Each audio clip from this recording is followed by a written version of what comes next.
तो आज हम एक बड़ी ही मजेदार इंजीनियरिंग कहानी देखने वाले हैं। एक ऐसी कहानी जो शुरू होती है एक मामूली से कॉकरोच की सांस से। जी हाँ, आपने सही सुना। और हम देखेंगे कि कैसे इस छोटी सी चीज ने एफिशिएंसी मतलब दक्षता की दुनिया में एक बहुत बड़ा बदलाव ला दिया। अब इस कहानी में ना दो अलग अलग सोच वाले लोग हैं। एक तरफ है हमारे इंजीनियर स्पीकर ए, जो कहते हैं कि हमें प्रकृति से सीखकर एक ज्यादा बेहतर सिस्टम बनाना चाहिए। और दूसरी तरफ है स्पीकर बी, प्रोडक्ट मैनेजर, जिनका पूरा ध्यान इस बात पर है कि चीज प्रैक्टिकल हो, सस्ती हो और बाजार में बिके। और यहीं से कहानी में मजा आना शुरू होता है। स्पीकर बी, जो कि प्रोडक्ट मैनेजर है, वो सीधे सीधे कह देता है, कॉकरोच? सच में? ये तो कोई मार्केटिंग का तरीका लग रहा है, कोई असली इंजीनियरिंग सोल्यूशन नहीं। और बस यही सवाल इस पूरी कहानी की जड़ है कि क्या नेचर से आइडिया लेना वाकई एक सीरियस इंजीनियरिंग है या बस सुनने में अच्छा लगता है। इस सीधे सवाल का जवाब हमारे इंजीनियर स्पीकर ए मार्केटिंग के लच्छेदार शब्दों से नहीं देते। नहीं, वो सीधे साइंस पर आते हैं। वो समझाते हैं कि कॉकरोच के सांस लेने के तरीके के पीछे का विज्ञान क्या है। तो चलिए इसे थोड़ा समझते हैं।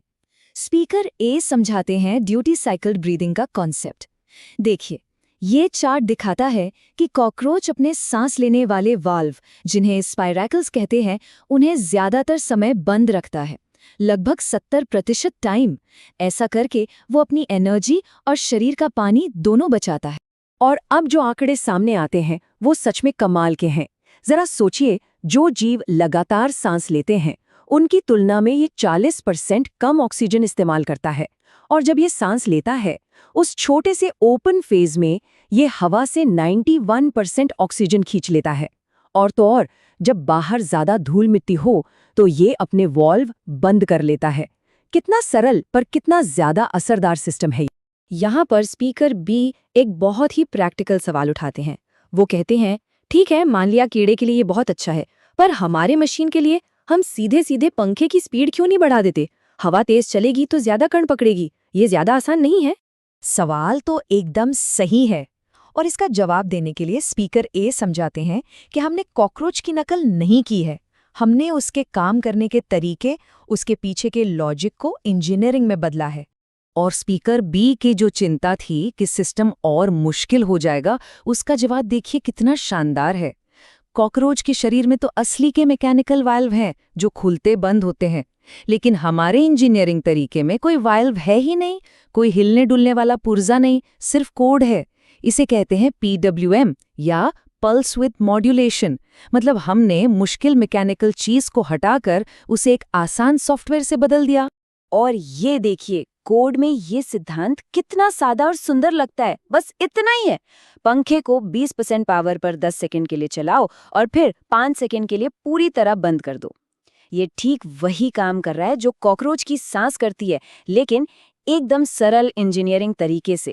तो अब बात आती है सबूत की।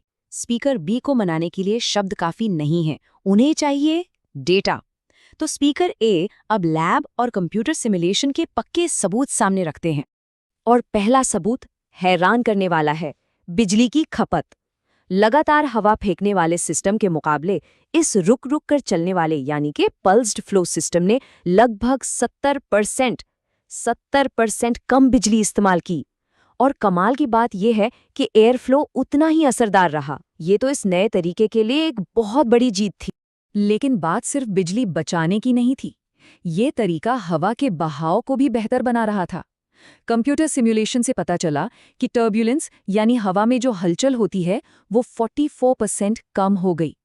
बाउंड्री लेयर मतलब सतह के पास हवा की धीमी परत 50% मोटी हो गई। ये सब मिलकर कणों को पकड़ने के लिए एक बहुत बेहतर माहौल बना रहे थे। लेकिन सबसे मजबूत आंकड़ा ये था, पार्टिकल रेजिडेंस टाइम में 217% की बढ़ोतरी। इसका सीधा सा मतलब ये है कि हवा में जो कण थे वो अब पकड़े जाने वाली सतह के पास 3 गुना से भी ज्यादा देर तक रुक रहे थे। जाहिर है, इससे उनके पकड़े जाने का चांस भी कई गुना बढ़ गया। अच्छा, लैब के नंबर तो बहुत अच्छे हैं, पर कोई भी प्रोडक्ट मैनेजर पूछेगा, असली दुनिया में क्या ये काम करेगा? तो इसका जवाब देने के लिए स्पीकर ए आखिरी और सबसे बड़ा सबूत पेश करते हैं। उन्होंने 50 डिवाइस पूर्वी दिल्ली में लगाए, जो हवा की क्वालिटी के मामले में दुनिया की सबसे मुश्किल जगहों में से एक है। और असली दुनिया के नतीजों ने एक ऐसा फायदा दिखाया जो हर किसी को समझ आता है, मेंटेनेंस। जहां पुराने सिस्टम को 45 दिन में सर्विस की जरूरत पड़ने का अनुमान था, वहीं ये नया सिस्टम असल में 78 दिनों तक बिना किसी सर्विस के चलता रहा।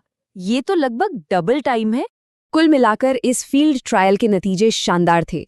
बिजली की खपत उम्मीद से 62% कम रही, फिल्टर 45% धीरे धीरे भर रहा था और सबसे जरूरी 91% लोगों ने कहा कि रात में ये डिवाइस इतनी शांत चलती थी कि पता ही नहीं चलता था। यूजर एक्सपीरियंस के लिए इससे बेहतर क्या हो सकता है? इतने सारे सबूत देखने के बाद हमारे शक्की प्रोडक्ट मैनेजर स्पीकर बी अब पूरी तरह से मान गए हैं, और जो बात वो कहते हैं वो इस पूरी बहस का निचोड़ है। डेटा को झुठलाया नहीं जा सकता। हमने बिजली बचाई, मेंटेनेंस का समय बढ़ाया और डिवाइस को शांत बनाया। ये कोई मार्केटिंग का दिखावा नहीं है, ये बस बेहतर इंजीनियरिंग है। और आखिर में स्पीकर ए पूरी बात को एक लाइन में समेट देते हैं। प्रकृति कोई बनी बनाई डिजाइन की किताब नहीं है, ये एक एफिशिएंसी गाइड है, एक ऐसी गाइड जिसकी R&D लाखों सालों से चल रही है। मतलब हमें बस नकल नहीं करनी है, हमें उसके पीछे के शानदार सिद्धांतों को समझना है। तो ये कहानी हमें एक बहुत दिलचस्प सवाल के साथ छोड़ जाती है। हमारे आसपास की दुनिया में, प्रकृति में और न जाने कितनी ऐसी छिपी हुई क्षमताएं हैं जो हमारी मुश्किल से मुश्किल समस्याओं का एकदम सरल और शानदार समाधान बन सकती हैं। बस हमें उन्हें खोजने की जरूरत है।